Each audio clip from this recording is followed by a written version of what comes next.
ఇజ్రాయిల్తో యుద్ధం చేసి ఇప్పటి వరకు ఏ దేశం కూడా గెలవలేదు. అలాంటిది ఇప్పుడు ఇజ్రాయిల్ అండ్ అమెరికా ఇద్దరూ కలిసి ఇరాన్ పైన దాడి చేస్తున్నారు. ఇక ఇరాన్ పరిస్థితి ఏమవుతుందో మీరే ఊహించుకోండి. 2026 స్టార్టింగ్లోనే మనం ఇప్పటి వరకు ఎప్పుడూ చూడని, అంటే ఈ జనరేషన్ చూడని అతిపెద్ద యుద్ధం స్టార్ట్ అయింది. ఈ యుద్ధంలో 1-2 దేశాలు కాదు, మొత్తం 8 దేశాలు ఇన్వాల్వ్ అయ్యాయి.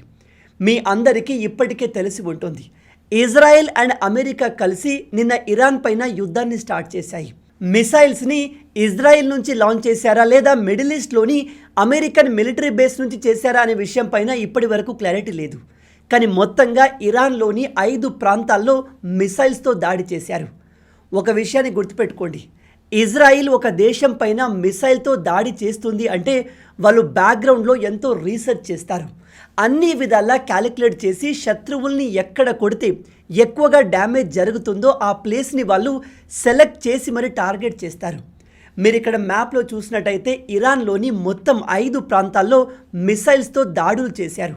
ఈవెన్ ఇరాన్ రాజధాని టెహ్రాన్ పైన కూడా దాడి చేశారు. ఒకసారి ఈ ఫోటోని జాగ్రత్తగా గమనించండి. ఇది ఇరాన్ సుప్రీం లీడర్ ఖమీనీ ఉండే అతిపెద్ద ప్యాలెస్. ఇందులో ఖమీనీ ఒక్కడే కాదు, తన ఫ్యామిలీ మొత్తం ఉంటుంది. అయితే ఇజ్రాయిల్ తమ మిసైల్తో చాలా యాక్యురేట్గా ఈ ప్రాంతం మొత్తాన్ని డిస్ట్రాయ్ చేసింది. ఇందులో ఖమీనీ ఫ్యామిలీ మొత్తం చనిపోయారు.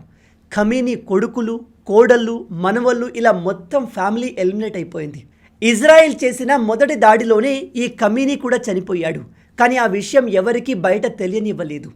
దాడి చేసిన అమెరికా, ఇజ్రాయెల్ కూడా ఆ విషయాన్ని కన్ఫర్మ్ చేయలేకపోయాయి.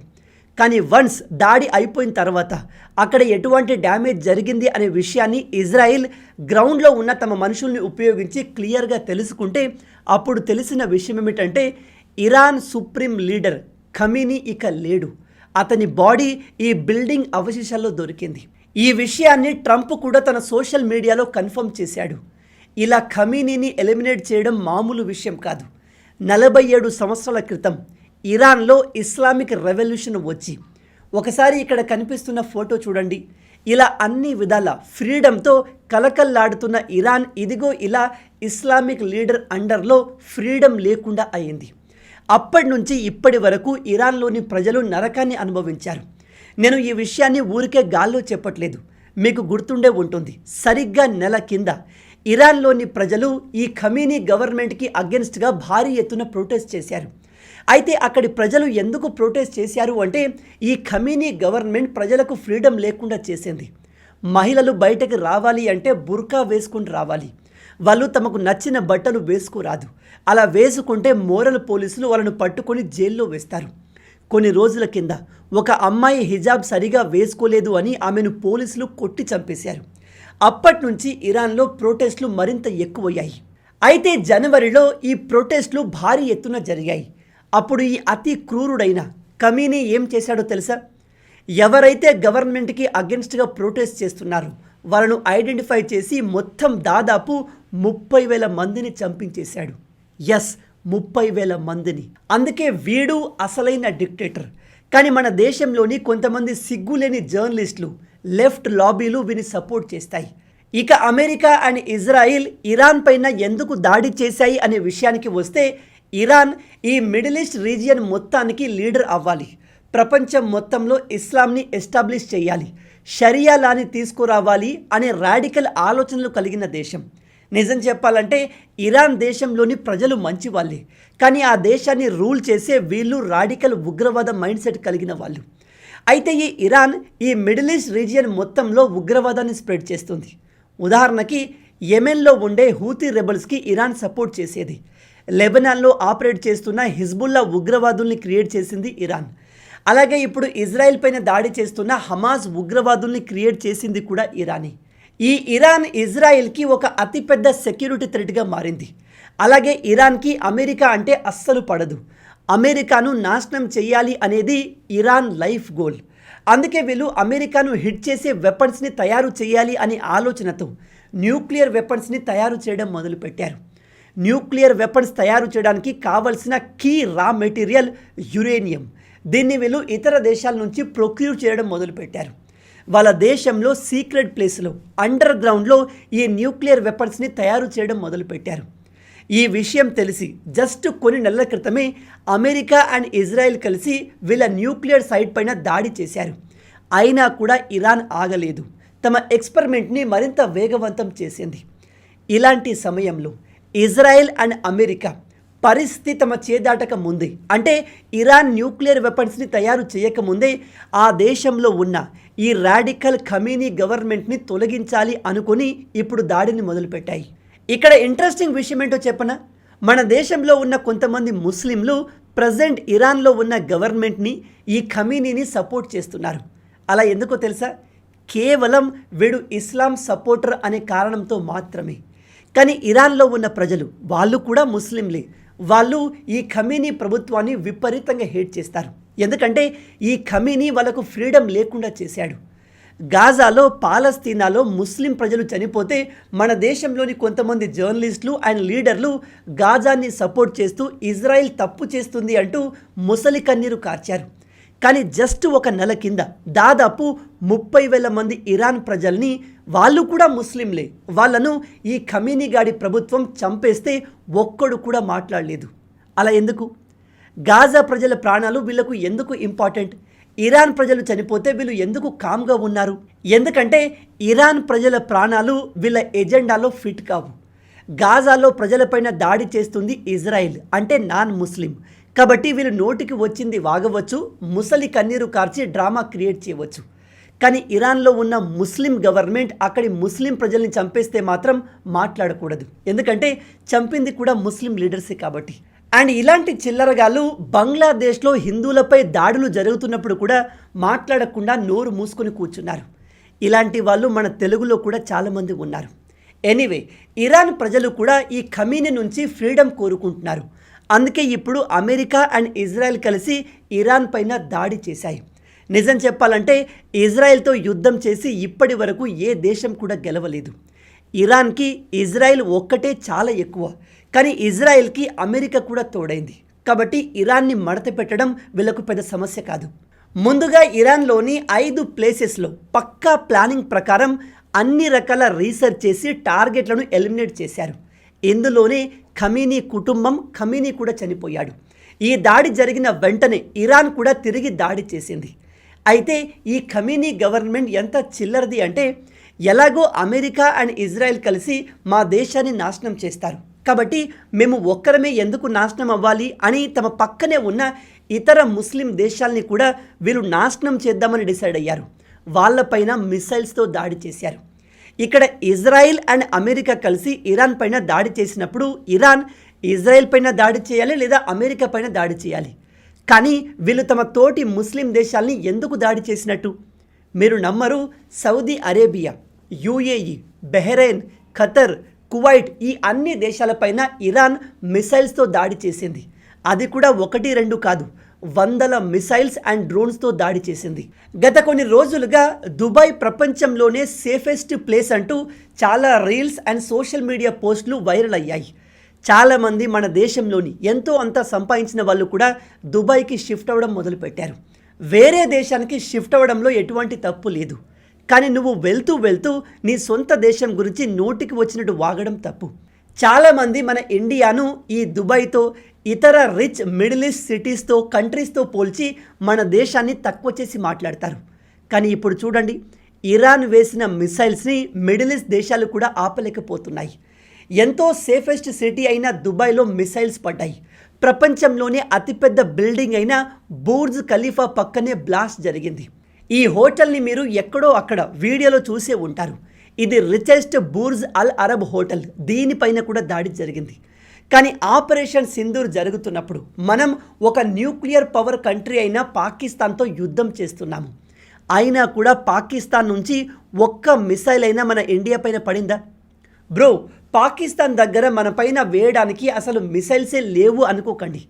పాకిస్తాన్ ఇండియా పైన 100 మిసైల్స్ అండ్ 1000 డ్రోన్స్తో దాడి చేసింది. మన ఇండియన్ ఎయిర్ డిఫెన్స్ సిస్టమ్ ఒక్క మిసైల్, ఒక్క డ్రోన్ని కూడా దేశంలోకి ఎంటర్ కానివ్వకుండా అన్నిటినీ ఆకాశంలోనే పేల్చి పడేసింది. అది మన భారత్ యొక్క పవర్. ఎస్, మన దేశంలోని ప్రజలకు సివిక్ సెన్స్ లేదు. మనం బాగా డెవలప్ అయిన దేశాల్లాగా నీట్గా లేము. కానీ మెల్లమెల్లగా మన దేశం కూడా మారుతుంది, అభివృద్ధి చెందుతుంది. మన భారత్ ప్రపంచంలో ఒక పెద్ద దేశం, అత్యధికంగా జనాభా కలిగిన దేశం. అందుకే డెవలప్మెంట్ మిగతా చిన్న చిన్న దేశాల్లాగా ఫాస్ట్గా జరగదు, కాస్త స్లోగా ఉంటుంది. కొంచెం కామన్ సెన్స్ ఉండి చదువుకున్న ఎవరికైనా ఈ విషయం అర్థమవుతుంది. కానీ ఈ కాలంలో సోషల్ మీడియాలో వైరల్ అవ్వాలి అనుకునే ప్రతి చిల్లరగాడు, ఇంటర్నేషనల్ ట్రావెల్ చేసే ప్రతి ఇన్ఫ్లుయెన్సర్ వాడు సుపీరియర్ అనుకుని ఇండియా గురించి నోటికి వచ్చింది వాగుతున్నారు. ఈ వీడియో వింటున్న నిజమైన దేశభక్తులకు చెప్తున్నాను, దేశం గురించి నోటికి వచ్చినట్టుగా మాట్లాడే ఇన్ఫ్లుయెన్సర్లు, యూట్యూబర్ల మాటల్ని పట్టించుకోకండి. వాళ్ళకు ఎక్కువగా అటెన్షన్ ఇవ్వకండి. వాళ్ళు వ్యూస్ కోసం, డబ్బు కోసం సొంత దేశాన్ని తిట్టడం కాదు, ఇంకా ఏదైనా చేస్తారు. నిన్న మిడిల్ ఈస్ట్లో జరిగిన ఈ పరిస్థితులను చూసి చెప్తున్నాను. మన ఇండియా వరల్డ్లోనే సేఫెస్ట్ కంట్రీ. మన పైన ఏ దేశం దాడి చేయదు. దాడి చేసినా మనల్ని మనం కాపాడుకునే సత్తా కలిగిన దేశం మన భారత్. ఇక back to the topic. Iran Israel పైన, అమెరికా పైన దాడి చేయకుండా తమ చుట్టూ ఉన్న ఇస్లామిక్ దేశాలపైన దాడి చేసింది. దాంతో సౌదీ అరేబియా, యుఏఈ, బెహ్రాన్, ఖాతర్ ఇంకా చాలా దేశాలు అన్నీ కలిసి ఇరాన్కి వార్నింగ్ ఇచ్చాయి. నీ పైన దాడి చేసింది ఇజ్రాయెల్ అని అమెరికా, వాళ్ళతో గొడవపడు, మా పైన ఎందుకు మిసైల్ వేస్తున్నావు అని ఖండించాయి. ఇది ఇలాగే కంటిన్యూ అయితే మేమంతా కలిసి ఇరాన్ పైన దాడి చేస్తామని బెదిరించాయి. UAE, united Arab emirate government ఇచ్చిన అఫీషియల్ రిపోర్ట్ ప్రకారం వాళ్ళు ఇప్పటి వరకు దాదాపు 137 ఇరాన్ మిసైల్స్ని, 200 కన్నా ఎక్కువ డ్రోన్స్ని ఆకాశంలో పేల్చేశారు. కానీ అన్నిటినీ ఆపలేకపోయారు. కొన్ని ప్రాంతాల్లో మిసైల్స్ పడి డిస్ట్రక్షన్ జరిగింది. మొత్తంగా ఇజ్రాయెల్ అండ్ అమెరికా కలిసి తాము అనుకున్నది సాధించాయి. ఈ ఖమీనీని ఎలిమినేట్ చేయాలి, ఇరాన్లో గవర్నమెంట్ని పూర్తిగా మార్చేయాలి, రెజీమ్ చేంజ్ చేయాలి అనుకున్నాయి. ఆ పనిని చేసేశాయి. ఖమీనీ చనిపోయిన తర్వాత నెక్స్ట్ అతని ప్లేస్లో ఎవరిని తీసుకుంటారు అనే విషయం పైన ఇంకా కన్ఫర్మేషన్ రాలేదు. ఇప్పుడు ఇరాన్లోని ప్రజలు కూడా మళ్ళీ రోడ్ల మీదకి వచ్చి ప్రొటెస్ట్ చేసే అవకాశం ఉంది. మొత్తంగా 47 సంవత్సరాల తర్వాత ఇరాన్కి మళ్ళీ ఫుల్ ఫ్రీడమ్ రాబోతుంది. ఇరాన్ నుంచి ఇస్లామిక్ రాడికల్స్ ఎలిమినేట్ కాబోతున్నారు. ఇరాన్లో ఇంకా మిగిలి ఉన్న ఈ ఖమీనీ గవర్నమెంట్కి చెందిన లీడర్లను ఒక్కొక్కరిగా ఎలిమినేట్ చేస్తున్నారు. ఆ ప్రాసెస్ ఇంకో వారం 10 రోజులు జరగవచ్చు. ఈ ఇస్లామిక్ రాడికల్ లీడర్ అయిన ఖమీనీ చనిపోయాడని తెలిసి మన దేశంలో చాలామంది సాడ్గా ఫీల్ అవుతున్నారు. కానీ ఇరాన్ ప్రజలు, ఈ ఖమీనీ సొంత దేశం ప్రజలు ఆనందాన్ని వ్యక్తం చేస్తున్నారు, సెలబ్రేట్ చేసుకుంటున్నారు. కానీ అందరూ చెప్తున్నట్టు ఇది 3వ ప్రపంచ యుద్ధానికి దారితీసే అవకాశం లేదు. నిజానికి ఖమీనీ బతికి ఉంటే అలా జరిగేదేమో. కానీ ఇజ్రాయెల్ చాలా ప్లాన్డ్గా ఖమీనీ ఎక్కడ ఉన్నాడో ఎగ్జాక్ట్ లొకేషన్ తెలుసుకొని అతన్ని ఎలిమినేట్ చేసింది. అంటే ఫస్ట్ దెబ్బకే మెయిన్ శత్రువుని లేపేశారు. ఇక మిగిలింది సాధారణ సైనికులు మాత్రమే. వాళ్ళను ఎలిమినేట్ చేయడానికి పెద్దగా సమయం పట్టదు. మనం ట్రంప్ని ఇండియా విషయంలో విలన్గా చూస్తాం, కానీ మనోడు చేసే ప్రతి పనిలో గెలుస్తున్నాడు. మొన్న వెనుజులాని ఆక్యుపై చేసుకున్నాడు. వారం కింద మెక్సికోలో ఉన్న అతిపెద్ద డ్రగ్ లార్డ్ని లేపేశాడు. అండ్ ఇప్పుడు అమెరికాకు చెందిన నేవీ మొత్తాన్ని ఇదిగో ఈ రెడ్ సీ ప్రాంతానికి తీసుకువచ్చి పర్ఫెక్ట్ ప్లానింగ్తో ఇజ్రాయెల్తో చేతులు కలిపి ఇరాన్ గవర్నమెంట్ని పూర్తిగా డిస్ట్రాయ్ చేసేశాడు. ఇజ్రాయెల్ ఇరాన్ పైన చేసిన ఈ ఆపరేషన్కి ఏం పేరు పెట్టిందో తెలుసా?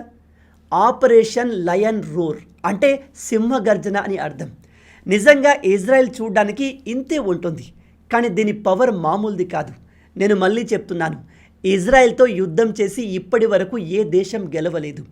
దాదాపు 60 సంవత్సరాల క్రితం ఈ ఇజ్రాయెల్ని తమ చుట్టూ ఉన్న 7 ఇస్లామిక్ దేశాలు ఒకేసారి కలిసి దాడి చేశాయి. అప్పుడు ఈ ఇజ్రాయెల్ ఒక్కటే తమ చుట్టూ ఉన్న Egypt, Syria, Jordan, Iran, Turkey ఈ అన్ని దేశాల్ని చిత్తుగా ఓడించింది. వీళ్ళు అప్పటి నుంచి ఇప్పటి వరకు ఈ ప్రాంతం మొత్తంలో అదే డామినెన్స్ని మెయింటైన్ చేస్తున్నారు. ఇజ్రాయిల్ తమపై శత్రువులు మిసైల్స్ వేస్తే వాటిని దేశంలోకి ఎంటర్ అవ్వకుండా పైనే పేల్చేలాగా ఒక ఐరన్ డోమ్ని క్రియేట్ చేసుకుంది. అది మ్యాక్సిమం మిసైల్స్ని ఆకాశంలో పేల్చేస్తుంది. నిన్న ఇరాన్ పవర్ఫుల్ బ్యాలిస్టిక్ మిసైల్ని ఇజ్రాయెల్ పైన వేసింది. దాన్ని ఇజ్రాయెల్ ఆకాశంలో ఎలా పేల్చేసిందో తెలుసా? ఒకసారి ఈ వీడియోను చూడండి. చూసారా? అయితే ఇరాన్ ఇలా 1-2 కాదు, ఒకేసారి 100 మిసైల్స్ని వేసింది. ఎందుకంటే ఇజ్రాయిల్ దగ్గర ఐరన్ డోమ్ ఉంది అనే విషయం ఇరాన్కి బాగా తెలుసు. హమాస్ ఉగ్రవాదులైతే ఒకేసారి వేల మిసైల్స్తో ఇరాన్ పైన దాడి చేస్తారు. అలాంటి టైంలో ఈ ఐరన్ డోమ్ 99% అన్ని మిసైల్స్ని పేల్చేస్తుంది. కానీ కొన్నిసార్లు కొన్ని మిసైల్స్ మిస్ అవుతాయి. కానీ ఇజ్రాయెల్లో ప్రాణహాని ఎక్కువగా జరగదు. ఎందుకంటే అక్కడి ప్రజలు ఆల్వేస్ యుద్ధానికి రెడీగా ఉంటారు. అండ్ అక్కడి ప్రజలందరూ మిలిటరీ ట్రైనింగ్ తీసుకుని ఉంటారు. ఎందుకంటే ప్రతి ఒక్కరూ 1-2 సంవత్సరాలు మిలిటరీలో పనిచేయడం ఆ దేశంలో కంపల్సరీ. ఇజ్రాయిల్ చాలా చిన్న దేశం, ప్రజలు కూడా తక్కువగా ఉంటారు. కాబట్టి వాళ్ళు ఇదంతా చేసుకోగలుగుతారు. కానీ మన దేశం ప్రపంచంలోనే అత్యధికంగా జనాభా కలిగింది. ప్రజెంట్ ఇజ్రాయెల్ పాపులేషన్ ఎంతో తెలుసా? కేవలం 1 కోటి మంది మాత్రమే. మనది 140 కోట్ల కన్నా ఎక్కువగా ఉంటుంది. అయినా కూడా ప్రజెంట్ మన దేశం బెటర్ కండిషన్లో ఉంది, బెటర్ లీడర్షిప్ అండర్లో ఉంది. ఇక్కడ నేను మీకు ఇంకో విషయం చెప్పాలి. ఇప్పుడు ఇరాన్లో మెయిన్ లీడర్ ఖమీనీని ఎలిమినేట్ చేశారు. అండ్ ఇజ్రాయెల్, అమెరికా కంటిన్యూగా మిసైల్స్ని ఈ దేశం పైన వేస్తూనే ఉన్నాయి. ఎందుకంటే మిగిలిన ఖమీనీ సపోర్టర్స్ని కూడా ఎలిమినేట్ చేయాలి. అతను అపాయింట్ చేసిన మిలిటరీ లీడర్స్ని కూడా ఎలిమినేట్ చేయాలి. అయితే ఇప్పుడు ఆ దేశంలో ఉన్న మన ఇండియన్ స్టూడెంట్స్, ఇరాన్ లాంటి దేశానికి కూడా మన దేశం నుంచి స్టూడెంట్స్ వెళ్ళి చదువుకుంటున్నారు. అసలు వీళ్ళు ఇరాన్లో ఏం చదివేందుకు వెళ్తున్నారో వాళ్ళకే తెలియాలి. కొంతమంది మెడిసిన్ అంటున్నారు, అది కొంతవరకు యాక్సెప్టబుల్ కావచ్చు. కానీ ఇంజనీరింగ్ చేయడానికి కూడా మన దేశం నుంచి చాలామంది స్టూడెంట్స్ ఇరాన్కి వెళ్తున్నారు. నేను గ్యారెంటీగా చెప్తున్నాను, ఇంజనీరింగ్ విషయంలో మన ఇండియా ఇరాన్ కంటే చాలా బెటర్. బట్ స్టిల్ చాలామంది ముస్లిం స్టూడెంట్స్ ఇరాన్కి చదువుకోవడానికి వెళ్తున్నారు. ప్రజెంట్ ఇరాన్ పైన లేని శాంక్షన్ అంటూ లేదు. ఇరాన్ ఎకనామికల్లీ, టెక్నాలజీ పరంగా ఇంకా అన్ని విషయాల్లో అండర్ పర్ఫార్మింగ్ కంట్రీ. ఇదేం పెద్ద తోపు యూఏఈ లాగా డెవలప్డ్ అండ్ రిచ్ కంట్రీ కూడా కాదు.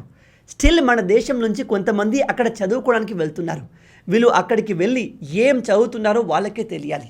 అయితే ఇప్పుడు ఈ స్టూడెంట్స్ వీడియోస్ పెట్టి భారత గవర్నమెంట్ని డిమాండ్ చేస్తున్నారు.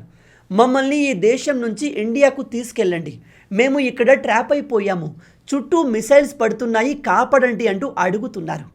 ఇప్పుడు మీరు అనుకోవచ్చు, బ్రదర్ అందులో తప్పేముంది, పాపం వాళ్ళు అక్కడ ఇరుక్కున్నారు అని. కానీ మన భారత ప్రభుత్వం గత 10 రోజుల నుంచి, యాక్యురేట్గా చెప్పాలి అంటే ఫిబ్రవరి 23న ఇరాన్లో భారతీయులు ఉంటే ఇమీడియట్గా దేశం వదిలి వెళ్ళిపోండి, ఇరాన్లో ఎప్పుడైనా యుద్ధం స్టార్ట్ అవ్వచ్చు అని అడ్వైజరీ జారీ చేసింది. అప్పుడు ఈ స్టూడెంట్స్ ఏమన్నారో తెలుసా? ఇండియా అనవసరంగా ఓవర్గా రియాక్ట్ అవుతుంది, ఇరాన్లో ఏమీ జరగట్లేదు, ఇక్కడ అన్నీ నార్మల్గా ఉన్నాయి, చిన్న చిన్న ప్రొటెస్ట్లు జరుగుతూ ఉంటాయి, ఈ దేశం చాలా స్టేబుల్గా ఉంది అని అక్కడి ప్రజల కంటే ఎక్కువగా వీళ్ళే ఖమీనీని సపోర్ట్ చేశారు అండ్ ఇండియాకు రావడానికి నిరాకరించారు. ఇప్పుడేమో భారత ప్రభుత్వం, ఇండియన్ ఎంబసీ పెద్దగా రెస్పాండ్ కావట్లేదు, మమ్మల్ని కాపాడడానికి ఎవరూ రావట్లేదు అంటూ కంప్లైంట్ చేస్తున్నారు. మిమ్మల్ని కాపాడడానికి ఎలా వస్తారు? ఇరాన్ పైన వందల వేల మిసైల్స్ ఒక్కసారిగా పడుతున్నాయి. అన్ని ఎయిర్పోర్ట్లను షట్ డౌన్ చేశారు, ఒక్క విమానం కూడా కదలకుండా చేశారు. అలాంటి టైంలో ఇండియన్ గవర్నమెంట్ స్పేస్ షిప్ పట్టుకుని వచ్చి వీళ్ళని కాపాడాలా? నేను వీళ్ళ విషయంలో ఇంత రూడ్గా ఎందుకు మాట్లాడుతున్నాను అంటే, కొన్ని రోజుల కింద ఇలాగే వీళ్ళను ఇరాన్ నుంచి తీసుకువచ్చారు. అప్పుడు ఈ స్టూడెంట్స్ ఎలా మాట్లాడారో తెలుసా? మాకు ఏసీ బస్సులు ఏర్పాటు చేయలేదు, మేము వచ్చిన విమానం కూడా ప్రాపర్గా లేదు, మమ్మల్ని తీసుకువచ్చి ఢిల్లీలో పడేశారు, మా ఇల్లు కాశ్మీర్లో, కాశ్మీర్ వరకు మాకు ఏసీ బస్సుని ప్రొవైడ్ చేయొచ్చు కదా అని డిమాండ్ చేయడం, గవర్నమెంట్ని తిట్టడం చేశారు. ఫస్ట్ ఆఫ్ ఆల్ మీరు గవర్నమెంట్ ముందుగా ఇచ్చిన అడ్వైజర్ని పట్టించుకోలేదు. యుద్ధం మధ్యలో ఇరుక్కొని చావు బతుకుల మధ్య ఉంటే మిమ్మల్ని భారత ప్రభుత్వం రిస్క్ చేసి అక్కడి గవర్నమెంట్తో మాట్లాడి ప్రాణాలతో తీసుకురావడమే ఎక్కువ. బట్ స్టిల్ వీళ్ళు ఏమాత్రం విశ్వాసం లేకుండా ఇండియాకు వచ్చాక మోడీని తిట్టడం, భారత ప్రభుత్వం గురించి నోటికి వచ్చింది వాగడం చేశారు. ఇప్పుడు ఈ బతిమిలాడుతున్న వీళ్ళని చూసి బాధపడకండి, పాపం అనకండి. ఎందుకంటే వీళ్ళకు గవర్నమెంట్ ఫిబ్రవరి 23న ఇరాన్లో ఉండకండి, యుద్ధం ఎప్పుడైనా స్టార్ట్ అవ్వచ్చు అని సీరియస్గా వార్నింగ్ ఇచ్చింది. దాన్ని వీళ్ళు పట్టించుకోలేదు, అక్కడే ఉండిపోయారు. బట్ స్టిల్ మన దేశం గొప్పది, మన లీడర్లు మంచివాళ్ళు కాబట్టి వీళ్ళను తిరిగి తీసుకురావడానికి అన్ని రకాల ప్రయత్నాలు చేస్తారు, తీసుకువస్తారు కూడా. కానీ మీరు గమనించండి, వీళ్ళు ఇండియాకు వచ్చి మళ్ళీ అలాగే మాట్లాడతారు. మాకు ఫెసిలిటీ సరిగా ఇవ్వలేదు, సరైన ఫుడ్ ఇవ్వలేదు, ఏసీ బస్ ఇవ్వకుండా ఏదో డబ్బా బస్ అరేంజ్ చేశారు అని కంప్లైంట్ చేస్తారు. ఎనీవే, మొత్తంగా నేను మీకు చెప్పేది ఏమిటంటే అందరూ చెప్తున్నట్టు మూడవ ప్రపంచ యుద్ధం ఏమీ రాదు. ఖమీనీని ఎలిమినేట్ చేశారు కాబట్టి ఇరాన్ ఇక పూర్తిగా ఫ్రీ అవుతుంది. అండ్ ట్రంప్ ఇరాన్ని వదిలిపెట్టాడు. తనకు సపోర్ట్గా ఉండే కొత్త లీడర్ని ఇరాన్లో ఎస్టాబ్లిష్ చేసి ఇరాన్ ఆయిల్ని కూడా దోచుకుంటాడు. ఎస్, ట్రంప్ ఆయిల్ కోసం వెనుజులా పైన దాడి చేశాడు. అండ్ ఇరాన్లో కూడా భారీగా ఆయిల్ ఉంది కాబట్టి ఇప్పుడు ఇరాన్ని కూడా తన గుప్పెట్లో పెట్టుకుంటాడు. అండ్ ఇజ్రాయిల్ ఇక మిడిల్ ఈస్ట్ మొత్తాన్ని కంట్రోల్ చేస్తుంది. ఇరాన్ పడిపోయింది కాబట్టి ఇప్పుడు టర్కీ కూడా ఎక్స్ట్రాలు చేయకుండా నోరు మూసుకొని కామ్గా ఉండిపోతుంది. పాకిస్తాన్ పరిస్థితి మీ అందరికీ తెలిసిందే. వీళ్ళు ఆల్రెడీ అమెరికా చేతిలో పెంపుడు జంతువుల్లాగా. ఆల్రెడీ ఆఫ్ఘనిస్తాన్ ఈ పాకిస్తాన్కి చుక్కలు చూపిస్తుంది. వాళ్ళ యుద్ధం ఇంకా ఎండ్ కాలేదు. మొత్తంగా ఇవే ఈ వీడియోకి సంబంధించిన పూర్తి విషయాలు. ఈ యుద్ధం గురించి మీరేమనుకుంటున్నారు? ఇజ్రాయిల్ అండ్ అమెరికా కలిసి ఇరాన్ పైన దాడి చేయడం కరెక్టేనా? ఇప్పుడు ఖమీనీ చనిపోయాడు కాబట్టి ఇరాన్కి ఫుల్ ఫ్రీడమ్ వస్తుందా, లేదా వీళ్ళ పరిస్థితి ఇంకా వరస్ట్గా మారుతుందా? మీ ఆలోచనల్ని, ఐడియాస్ని కింద కామెంట్లో చెప్పండి. ఈ వీడియో మీకు నచ్చింది అనుకుంటున్నాను. నచ్చితే అలా ఊరికే చూసి వెళ్ళిపోకుండా వీడియోని లైక్ చేసి మన ఛానల్ని సబ్స్క్రైబ్ చేసుకోండి. రాబోయే వీడియోలో ఇంకో ఇంట్రెస్టింగ్ టాపిక్తో మళ్ళీ కలుద్దాం. అంటిల్ దెన్, జై హింద్, జై భారత్, భారత్ మాతాకి జై.